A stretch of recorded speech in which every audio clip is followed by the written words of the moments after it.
여기 두 남녀가 심각하게 다투고 있습니다. 남자는 여자를 사기꾼이라며 몰아세우고 여자는 남자의 말에 화가 나 소리를 지르는데요. 이 두 사람에겐 과연 어떤 일이 있는 것일까요? 영상 시청 전 구독과 좋아요는 영상 제작에 큰 힘이 됩니다.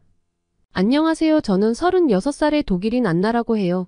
제 남편은 32살 이준호입니다. 저는 독일에서 한국으로 유학을 왔다가 학업을 마치고 한국에서 정착하게 되었어요. 그리고 한국에서 남편을 만나 2년간의 연애 후 결혼을 결심하였습니다. 저희 부부에게는 사랑스러운 딸이 있고 28개월이에요. 지금은 결혼하고 한국에서 행복한 삶을 살고 있는 중인데요. 하지만 결혼하기까지의 과정이 순탄치는 않았습니다. 왜냐하면 부모님이 현재 남편과의 결혼을 극도로 반대하셨기 때문이었죠. 제가 부모님의 마음을 이해 못하는 것도 아니에요. 제가 한국으로 유학을 갈 때도 부모님의 한국에 대한 기억은 역사적으로 반복되는 침략으로 나라가 안정되지 못하고 아직도 가난을 면치 못하는 중국 옆에 있는 자그마한 나라 정도로만 알고 계신 분들이었거든요. 제가 한국으로 유학을 오고 나서 꼭 그런 것만은 아니라는 것을 알게 되셨지만 제가 한술 더 떠서 한국인과 결혼하겠다고 선언하니 얼마나 깜짝 놀라셨겠어요. 제가 남편과 결혼해야겠다고 마음먹게 된 스토리를 들려드릴게요. 졸업 후 친하게 지내던 제 학교 친구들은 대부분 본국으로 돌아갔어요. 그래서 저에겐 단 한 명의 친구를 제외하고는 만날 사람이 없었어요. 그 친구는 당시 남자친구도 있어서 저와는 시간을 많이 보내지 못했어요. 그래서 한국 생활이 외로워지기 시작했는데 그렇다고 한국을 떠나 다시 독일로 돌아가고 싶지는 않았어요. 한국에서의 생활이 정말 편리하고 좋았거든요. 그러던 중 우연히 제가 사는 도시를 기반으로 하는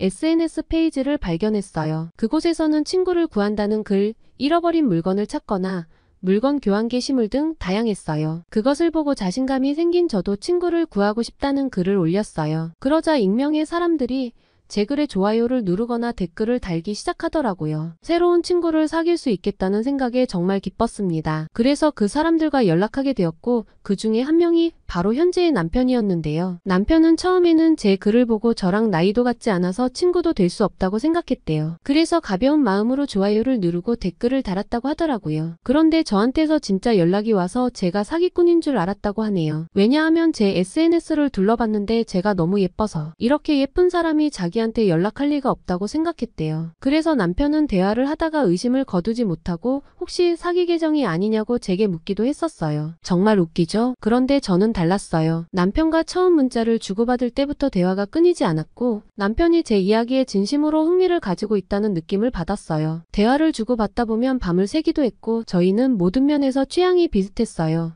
남편을 만났을 때 처음 만나는 사람이 아니라 예전부터 알고 지낸 사람 같은 느낌이었어요. 그래서 정말 빨리 친해졌고 서로의 마음을 확인하고 사귀게 되었습니다. 그런데 제 나이가 어느덧 30살이 넘어가고 결혼에 대한 생각을 하지 않을 수가 없었습니다. 과연 제가 이 사람과 결혼할 수 있을까? 라는 생각을 정말 많이 했어요. 가끔 싸우기도 했는데 그럼에도 제가 결혼하려고 결심한 이유는 싸움을 한 이후에 남편의 태도 때문이었어요. 남편은 한 번도 그 순간을 모면하려고 미안하다고 말한 적이 없어요. 항상 진심 어린 사과를 했고 본인이 더 노력하겠다고 했습니다. 매번 남편의 진심이 와닿았어요. 그리고 전 남편과 함께라면 원룸에서도 시작할 수 있을 것 같다는 확신이 들었어요. 물론 남편이 저보다 나이가 어리기도 하고 이제 막 회사에 입사한 사회초년생이어서 모아둔 돈도 둘 다 별로 없었지만 그것이 문제가 되진 않았어요. 지금처럼 서로 응원해주고 함께 노력하면 점점 좋아지리라는 확신이 있었기에 저희는 부모님께 결혼 승낙을 받으러 함께 독일에 가기로 했어요. 저는 부모님께 현재 남자친구와 진지한 관계로 만나고 있고 독일에 가서 남자친구를 소개해드리겠다고 하니 깜짝 놀라셨어요. 지금까지 제가 한 번도 남자친구를 소개해드린 적이 없거든요. 부모님은 과연 제가 사랑하는 사람이 누구인지 궁금하다고 하시더라고요. 빨리 만나고 싶다며 만나는 날이 기다려진다고 말씀하셨었죠. 그때까지는 남자친구가 한국인인 것은 모르신 상태였어요. 제가 미리 말씀을 드리지 않기도 했고 부모님께서는 제가 학교를 마쳤으니 다시 독일에 올 거라고 예상하고 계셨거든요. 그런데 제가 독일에 다시 돌아가지 않는다는 사실과 결혼할 사람이 한국인이라는 것은 얼굴을 보고 말씀드려야 할 것 같았어요. 그렇게 저와 남자친구는 독일로 갔어요. 집 앞에 도착해서 초인종을 눌렀더니 엄마와 아빠가 기대 가득한 표정을 짓고 문을 열었어요. 그러자 남자친구는 90도로 허리를 숙여 제 부모님께 인사를 했어요. 남자친구의 깍듯한 인사에 당황스러움을 감추지 못하고 억지로 웃음 지으며 반갑다고 말하는 부모님의 표정을 보았어요. 아차 싶었어요. 미리 부모님께 제 남자친구가 동양인이라는 것을 말씀드려야 했었나 하고요. 그런데 저는 저와 결혼할 사람이 동양인이라는 사실을 미리 말씀드리면 부모님께서 혹시나 동양인에 대한 편견을 갖고 아예 만나보기도 싫어하실까봐 겁이 났기 때문에 미리 말씀드리지 못했어요. 식사를 함께 하면서 부모님께서는 제가 남자친구가 웃음을 주고받으며 행복해하는 모습을 흐뭇하게 바라보시는 것 같았어요. 저는 속으로는 부모님은 그래도 동양인에 대한 편견에 치우치지 않는 분들이시구나. 역시 정말 훌륭해라고 생각했고 결혼이 순탄하게 진행될 거라고 착각했어요. 하지만 아니었어요. 부모님은 제 예상에 맞게 남자친구와의 결혼을 맹렬하게 반대하셨어요. 동양인과의 국제결혼도 모자라 독일이 아닌 한국에서 평생 산다고 말하는 제가 너무하다며 저를 원망하셨죠. 너를 어떻게 키웠는데 부모는 안중에도 없고 일방적으로 통보하듯이 얘기하는 게 꼭 저 동양인 남자가 시켜서 한다는 생각까지 든다고 말씀하셨어요. 부모님은 한국인과 결혼하겠다는 저를 정말 많이 말리셨어요. 다시 한번 생각해보라고도 여러 번 말씀하셨죠. 하지만 제 마음은 변하지 않았어요. 이 사람과 함께 살아야 제 인생이 행복할 것 같았거든요. 그런 제 모습에 부모님께서는 거의 포기를 하셨어요. 그때를 생각하면 죄송한 마음이 커요. 하지만 현재 부모님은 이때를 생각하면 저와 제 남편에게 가장 미안한 순간이라고 말씀하십니다. 결국 부모님은 감사하게도 저희의 선택을 존중해 주셨어요. 마지막으로 부모님께서는 저희가 한국에 살던 독일에 살던 뭐가 중요하겠냐면서 부디 이혼하지 말고 잘 살라며 그게 효도하는 거라고 당부하셨습니다. 그렇게 저희는 무사히 결혼을 했고 원룸에서 결혼 생활을 시작했어요. 집은 작았지만 남편과 함께 있을 수 있어서 그것만으로도 너무 행복했습니다. 그렇게 행복한 결혼 생활 중 저희에게 새 생명이 찾아왔어요. 아이가 태어날 날만 기다리고 있던 중 남편은 아이가 태어나면 이 원룸은 너무 작아서 아이 키우기에는 어려울 것 같으니 새 아파트로 이사를 가자고 했어요. 당장 돈이 어디 있어서 가냐고 물었더니 결혼 전에 정말 운이 좋게 아파트 청약에 당첨되었대요. 계약금은 자신이 그동안 모은 돈으로 냈고 나머지는 부모님께서 내주고 계셨는데 정말 감사하게도 결혼과 출산 선물로 주겠다고 하셨대요. 저희 부부는 뛸 듯이 기뻐했고 남편의 부모님께도 정말 감사했습니다. 남편의 부모님께서는 제가 오로지 남편만 보고 먼 타국에서 한국으로 와 결혼을 하고 행복하게 살아주는 것도 고마운데 손주까지 안겨줘서 당신들이 더 고맙다고 하셨어요. 행복하게만 살아주면 그게 최고인 거라고 하시더라고요. 그렇게 새 아파트로 이사를 했고 이 기쁜 소식을 저는 당장 부모님께 말씀드렸어요. 그런데 그 말을 들은 엄마는 반응이 별로 없으셨어요. 기분 나쁜 일이 있으신가 하고 서로 근황을 묻다가 전화통화를 마무리했어요. 그런데 며칠 뒤 엄마에게 다시 전화가 왔는데 도대체 한국에서 얼마나 힘들게 살길래 아파트로 이사를 간 거냐고 속상해서 며칠을 잠을 못 잤다고 하시는 거예요. 그러면서 너 사는 꼴 좀 보러 가야겠다면서 한국에 당장 오신다고 하더라고요. 마침 저는 부모님께 집 구경도 시켜드릴 겸 잘됐다 싶어 얼른 오시라고 했어요. 한국의 아파트는 엄마 아빠가 생각하는 그런 곳이 아니라고 제가 아무리 말하는 것보다는 직접 보고 판단하시는 게 빠를 것 같았거든요. 사실 독일에서는 돈이 없는 사람들이 아파트에 살아요. 그리고 돈을 벌면 단독주택으로 이사를 하고 그것보다 더 많이 벌면 지금 제 부모님이 살고 계신 곳처럼 수영장과 차고도 있는 넓은 주택에서 살 수 있어요. 평생 그런 주택에서 사신 부모님이 제가 여러 사람과 모여 사는 공동주택에서 산다고 하니 당연히 오해할 수밖에 없는 상황이긴 해요. 그렇게 제 부모님은 독일에서 한국으로 오셨습니다. 저는 오랜만에 부모님을 만날 수 있다는 사실에 들떠 있었어요. 엄마 아빠는 속이 타들어가는 느낌으로 한국에 오셨지만요. 부모님이 공항에 도착하는 날 마중 나가겠다고 하니 임신해서 몸도 무거운데 주소만 알려주면 알아서 찾아갈 테니 집에 있으라고 하셨어요. 그래서 저는 집에서 꽃병도 놓고 음식을 준비하면서 부모님을 기다리고 있었어요. 그리고 기다리던 부모님께서 제가 살고 있는 곳으로 오셨어요. 반가워서 보자마자 부모님께 달려가 안겼어요. 그런데 부모님의 표정을 보니 당황한 듯 넋이 나가 있는 거예요. 대충 이유를 알 것 같았지만 모른 척하고 왜 그러냐고 물어봤어요. 오는데 무슨 일이 있었냐고요. 그랬더니 엄마가 하시는 말씀이 아파트로 이사 갔다고 하길래 5층 아파트 정도라고 생각했는데 35층 아파트여서 놀랬대요. 아파트 끝을 보려고 한참 올려다 보려니 어지러울 정도였다고 하시더라고요. 게다가 엘리베이터가 너무 빠르게 올라가서 놀랐다고 하더라고요. 독일의 5층 내외 아파트들의 엘리베이터는 정말 낡았고 걸어 올라가는 게 더 빠를 정도로 느리거든요. 그런데 이렇게 빠른 엘리베이터를 타셨으니 얼마나 놀라셨겠어요. 참고로 저희 집은 31층이에요. 그렇게 엄마는 오시자마자 저희 집을 실컷 구경하셨어요. 물론 감탄사도 연발하시면서요. 바닥은 대리석이고 거실에 높은 층고와 탁 트인 조망의 멋진 광경을 보시더니 한국의 아파트는 정말 고급스럽고 호텔같이 깔끔하다고 하시더라고요. 자기가 생각했던 낡은 아파트가 아니라면서요. 그리고 엄마는 안도의 한숨을 쉬셨어요. 제가 못 사는 게 아닌 것 같다면서 오히려 더 편하게 사는 것 같아서 다행이래요. 그리고 저녁을 함께 먹는데 어둑어둑해지니 아파트 단지의 불빛이 하나둘 자동으로 켜져서 부모님께 아파트의 야경을 보여드렸어요. 낙과는 또 다른 장관이라면서 밤이 아름답게 느껴진다며 한참을 바라보고 계시더라고요. 내친 김에 저는 제가 살고 있는 아파트 전체를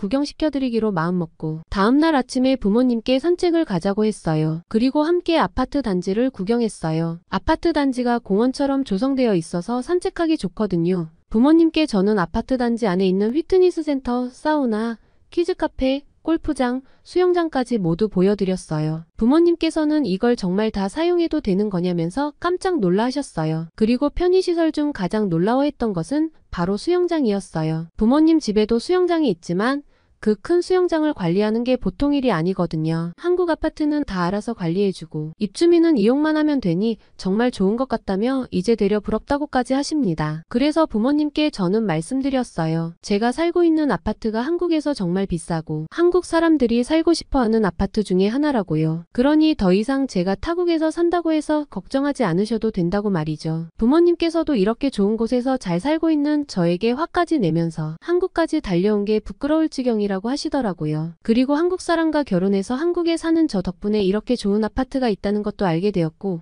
이렇게 호텔 같은 곳에서 제가 살고 있어서 기쁘고 사돈댁에도 너무 감사한 마음이 든다고 하셨어요. 그리고 한국은 정말 좋은 곳인 것 같다며 자주 놀러 오시겠다고까지 하십니다. 저도 제가 잘 살고 있는 모습을 부모님께 보여드리고 나니 저도 뿌듯하더라고요. 남편과 시부모님은 제가 친정부모님과 떨어져 타국에 사는 것 보면 안쓰럽고 고맙다고 말해줘요. 하지만 저는 항상 저를 위해주는 남편과 그리고 저를 친자식처럼 아껴주시는 시부모님께 너무 감사한 마음이에요. 그리고 제 부모님이 한국에서 살고 있는 저를 걱정하지 않으시도록 이렇게 좋은 아파트에서 살게 해주셔서 감사한 마음뿐이에요. 지금은 저희 딸 나타샤와 함께 행복한 나날을 보내고 있답니다. 앞으로도 남편과 저는 항상 서로를 응원해주며 행복하게 살겠습니다. 지금까지 제 사연을 들어주셔서 감사해요. 오늘의 이야기는 어떠셨나요?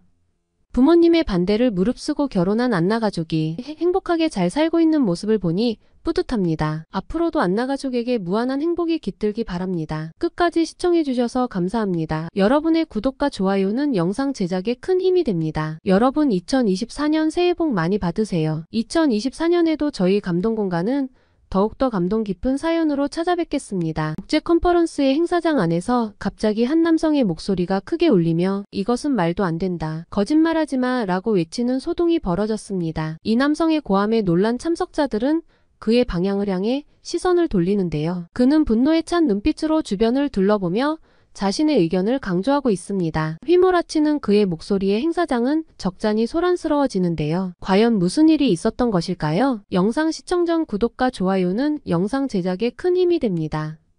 안녕하세요. 저는 미국 캘리포니아주 샌프란시스코에 살고 있는 제이슨이라고 합니다. 저는 현재 IT 기업의 소프트웨어 개발자이고 팀 리더로서 일하고 있습니다. 샌프란시스코의 다양한 기술적 도전 속에서 저는 끊임없이 성장하고 발전하는 개발자로서의 역할을 자연스럽게 수행하고 있고 이러한 경험들이 저에게는 큰 자부심입니다. 그런데 어느 날 제가 한국에서 개최되는 국제 컨퍼런스에 초대받게 되었습니다. 이 컨퍼런스는 제 관심 분야와 관련된 최신 기술 동향과 연구 결과를 소개하는 자리였어요. 저는 한국에서 이런 기회를 얻게 되어 기뻤고 한국에 대한 호기심도 함께 커졌습니다. 게다가 컨퍼런스 참가 이외에도 저는 한국에서 체류하는 동안 한국의 새로운 문화 환경을 경험하고 싶다는 욕구가 생겼어요. 그래서 컨퍼런스 일정이 끝난 뒤 4일 정도 민수 집에 머물면서 민수와 함께 한국 여행을 하기로 했습니다. 민수는 제 대학교 친구입니다. 민수는 한국에서 고등학교를 마치고 저와 같은 대학교로 진학했고 같이 공부하면서 친해지게 되었어요. 민수는 대학교를 졸업하고 다시 한국에 돌아갔고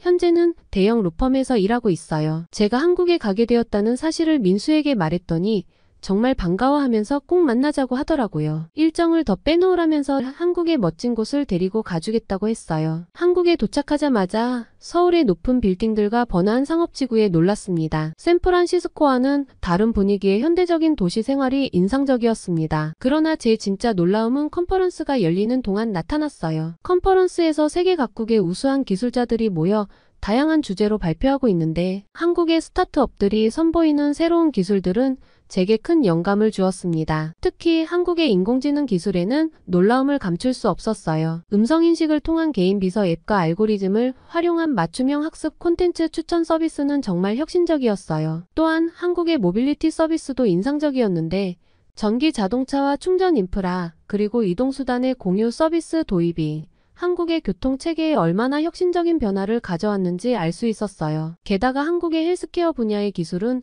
건강에 관한 새로운 시각에 눈을 뜨게 해줬어요. 마지막으로 특히 한국의 플라이팅 카메라 기술이 정말 놀랍더라고요. 드론을 활용한 고품질 사진과 동영상 촬영은 제게 굉장한 감동을 안겨주었죠. 이러한 기술들을 보고 나니 머지않아 미래의 기술 발전에 대해 한국의 선두 역할을 볼 수 있을 것 같다는 생각을 했습니다. 정말 많은 것을 알게 된 유익한 컨퍼런스였습니다. 그리고 제가 다시 미국에 돌아가 이러한 기술들을 접목해 미국의 미래의 삶을 어떻게 혁신할지에 대한 열정을 갖게 되었죠. 컨퍼런스가 끝난 후 저는 민수를 만나기 전에 한국의 전통 문화를 체험하기로 했어요. 저 역시 한국에 놀러온 외국인들이라면 한 번씩은 꼭 가본다는 경복궁에 갔어요. 경복궁을 본 저는 한국의 역사와 전통의 놀라움을 금치 못했습니다. 왜 외국인들이 한국에 오면 꼭 경복궁을 가보는지 이해가 가더라고요. 저는 경복궁에서 한복 체험의 기회를 얻게 되었는데요. 한복을 입고 다니니 제가 마치 한국의 역사 속 주인공이 된 듯한 느낌을 받았습니다. 고요한 경복궁 안에서 예로부터 전해져 내려온 전통적인 건축물과 정원은 저에게 한국의 고귀한 아름다움을 보여주었죠. 제가 한복을 입고 있는 모습은 한국인들에게도 따뜻한 반응을 얻었습니다. 지나가는 사람들이 제게 따뜻한 눈길을 보내왔고 제가 입은 한복을 통해 언어의 장벽을 넘어 소통하는 즐거움을 느낄 수 있었습니다. 경복궁 구경을 마치고 친구 민수를 만났습니다. 민수는 자신의 고향인 강원도 강릉에 함께 가자고 했어요. 서울은 외국인들에게 정보가 많아서 자신의 도움 없이도 언제든지 제가 혼자라도 즐길 수 있지만 강원도 같은 지방은 혼자서는 여행하기엔 정보가 부족해서 현지인들이 즐기는 것만큼을 다 보고 갈 수는 없을 것이라고 말했어요. 그래서 저는 강원도에 가기에는 너무 멀지 않냐고 물어봤는데 민수는 한국은 교통이 발달되어 있어서 고속철도를 타면 2시간이면 도착한다고 하더라고요. 저는 그 말에 깜짝 놀랐어요. 인천과 서울도 가까운 거리 같았지만 서울에 도착하는데 2시간 가까이 걸렸는데 더 장거리인 강릉까지 2시간밖에 걸리지 않는다는 사실을 믿을 수가 없었어요. 민수의 제안에 저는 무조건 좋다며 승낙했고 우리는 함께 고속철도에 올라탔어요. 고속철도 안에 승객들은 모두 조용했고 기차 안은 참으로 청결했죠. 그리고 생각보다 넓은 좌석 공간에 놀랐습니다. 그렇게 강릉에 도착해서 탁 트인 바다를 보니 서울과는 사뭇 느낌이 달랐어요. 민수를 따라서 오길 잘했다는 생각이 들었죠. 그런데 바다 앞이라서 그런지 강릉의 날씨가 서울과는 달리 조금 춥더라고요. 옷을 여러 개 챙겨오긴 했는데 바람막이 정도의 얇은 외투밖에 없었어요. 다음날 아침 일찍 민수와 설악산에 등반 예정이었는데 사실 등산화도 없었어요. 등산화와 두꺼운 겉옷을 사러 가기에는 너무 늦은 시간이었어요. 그때 민수는 갑자기 스마트폰에서 검은색 롱패딩을 보여주더니 주문할까? 라고 제게 묻더라고요. 그런데 인터넷으로 물건을 살 수 있다고 하더라도 내일 아침까지 그 물건이 도착할 수 없을 텐데 왜 사야 하는지 이해가 안 가더라고요. 그래서 저는 민수에게 다음날 아침에 설악산 등반 일정을 뒤로 미루던지 아니면 아침에 일찍 여는 상점에 가서 점퍼를 사자고 말했어요. 그런데 민수는 제 말을 듣는 척도 하지 않고 이 등산화는 마음에 드냐고 물어보더라고요. 제가 계속 이야기해봤자 민수의 행동이 바뀔 것 같지 않아서 점퍼와 등산화를 대충 골랐습니다. 어차피 내일 아침에 오지도 않을 거고 심지어 제가 한국에 있는 동안에 받을 수 없을지도 모르는 물건이니까요. 그런데 민수는 다음날 새벽에 일어나자마자 현관부터 나가더라고요. 아침부터 어딜 가나 싶었는데 아니나 다를까 택배를 들고 오더라고요. 그러면서 입어보고 신어보라며 어제 제가 골랐던 점퍼와 등산화를 내미는 것입니다. 저는 그 상황이 너무나 놀라워 기절할 뻔했어요. 국제 컨퍼런스에서 놀랐던 것은 맛보기 수준이었어요. 친구가 혹시 저를 놀래주려고 일부러 속이는 것이 아닌가 싶었어요. 혹시 미리 사둔 거 아니냐면서 슬쩍 물어봤더니 친구가 문자 메시지를 보여주더라고요. 그 내용은 택배기사님이 배송 완료가 되었다고 사진까지 첨부해서 보내준 메시지였어요. 민수가 저를 위해 미리 사둔 것은 아니었어요. 그래서 어떻게 이런 게 가능하냐고 물었더니 한국에서는 저녁에 주문을 해도 다음날 새벽에 받을 수 있는 택배 시스템을 가지고 있는 쇼핑몰들이 정말 많대요. 급하면 이렇게 새벽 배송으로 물건을 받을 수도 있고 그냥 일반 택배도 배송 기간이 길어봤자 하루 이틀 정도 걸린다고 하더라고요. 한국에는 지역마다 물류창고가 있고 그곳에서 물건을 배송하기 때문에 가능한 것이라고 하더라고요. 미국에서는 택배를 3, 4일 이상 기다리는 게 기본입니다. 일주일에서 2주 후에 배송되는 경우도 흔하고 더 걸리는 경우도 있습니다. 한 번은 제가 의자를 주문한 적이 있었는데 그것을 받는데 2달이 걸린 적도 있어요. 미국에서 택배를 배송할 때 보통 한국의 등기처럼 수취인의 서명을 받아가는 경우도 있지만 일반적이지 않아요. 부피가 작을 경우에는 일반 우편물처럼 우편함에 넣어두고 부피가 클 경우에는 우편함 아래에 있는 사물함에 넣고 문을 잠근 뒤 그 열쇠를 우편함에 넣어두고 가기도 하지만 그마저도 귀찮으면 집 앞에 택배를 두고 가는 경우도 많아요. 한국처럼요. 한국은 집 앞에 택배를 놓고 가도 분실 위험이 거의 없다고 하더라고요. 그런데 미국은 택배 분실이 정말 많아요. 얼마나 많으면 택배 분실 보험이 있겠어요. 전문적으로 택배 상자를 훔쳐가는 도둑들도 있어요. 택배 터리범들은 차를 몰고 다니면서 상자가 놓인 집들이 비어있음을 확인하고 상자를 얼른 차량에 싣고 다음 집으로 향하는 방식으로 택배 상자를 훔쳐가요. 택배 분실이 많아지니까 어느 날엔 택배기사가 물건을 휴지통에 넣고 간 적도 있어요. 택배기사 입장에서는 잘 안 보이는 곳을 선택한 것일 텐데 문제없이 물건은 멀쩡히 배송되었지만 그래도 결국 저는 물건을 받지 못했어요. 미국에도 배송 추적 시스템이 있는데 그게 업데이트가 잘 안 될 때가 많아요. 제가 배송 현황을 조회해 봤을 때 계속 배송 중이길래 전 아직도 제 물건이 오고 있는 줄 알았어요. 그런데 나중에 알고 보니 제 물건이 쓰레기통으로 배송이 완료되었고 그대로 버려졌다는 사실을 알고 정말 그 실망감은 아직도 잊을 수가 없네요. 한국처럼 배송이 완료되었다는 메시지라도 받았다면 전 그 물건을 잃어버리지 않을 수 있었을 것 같네요. 아쉬운 마음을 뒤로 하고 저는 민수와 채비를 해서 설악산으로 출발했어요. 설악산에 도착한 순간 저는 설악산의 그림 같은 풍경을 보자마자 마치 시간이 멈춘 듯한 감동에 휩싸였어요. 높은 봉우리가 구름 속에서 자연의 존귀함을 드러내며 울창한 숲이 주변을 포근하게 감싸고 맑은 계곡은 저에게 청량함을 전해줬어요. 설악산 정상에서 바라보는 풍경은 한 장의 아름다운 그림을 걷어낸 듯한 예술작품 같았어요. 이 아름다운 풍경을 감상하면서 저는 감동이 가득한 순간을 경험할 수 있었어요. 게다가 민수의 친절한 설명은 설악산의 아름다움이 더 강조되는 것 같았어요. 설악산에서의 여유로운 시간은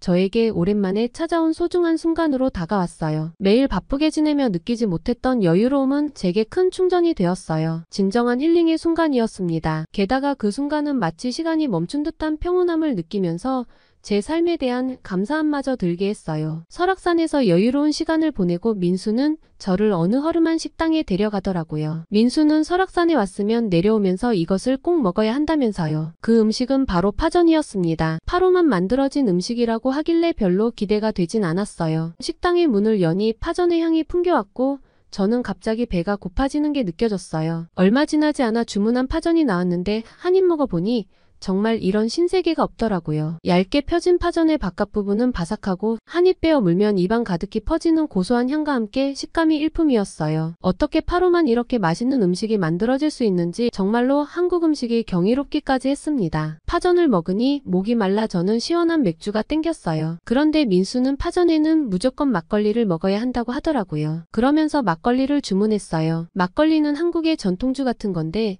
쌀로 만든 술이라고 하더라고요. 막걸리의 생김새는 하얀 우유 같았어요. 우유를 생각하니 파전이랑은 너무 안 어울릴 것 같아서 거부감이 조금 생겼는데 민수는 어서 마셔보라고 하더라고요. 민수의 독촉에 한울 수 없이 한 잔을 들이켰는데 쌀의 고소함이 입안을 가득 채우고 맥주 못지않은 탄산감이 입속을 시원하게 씻어내어 상쾌한 느낌을 주더라고요. 민수의 말대로 막걸리는 파전과 찰떡궁합이 맞더라고요. 정말 맛있었습니다. 한국에서 열린 국제 컨퍼런스에서의 다양한 아이디어들은 마치 제게 끝없는 가능성의 문을 열어놓은 것처럼 느껴졌고 민수와 함께 오른 설악산의 아름다움은 제게 무한한 에너지를 전해주었습니다. 함께 먹은 파전과 막걸리를 생각하면 지금 당장 한국에 가고 싶을 정도입니다. 마지막으로 민수와 함께한 시간은 한국 여행을 더욱 특별하게 만들어주었습니다. 저와 함께 해준 민수에게 감사의 마음을 전하고 싶네요. 지금까지 제 사연을 들어주셔서 감사합니다. 미국인 제이슨 씨의 한국 체험기였는데요. 어떠셨나요?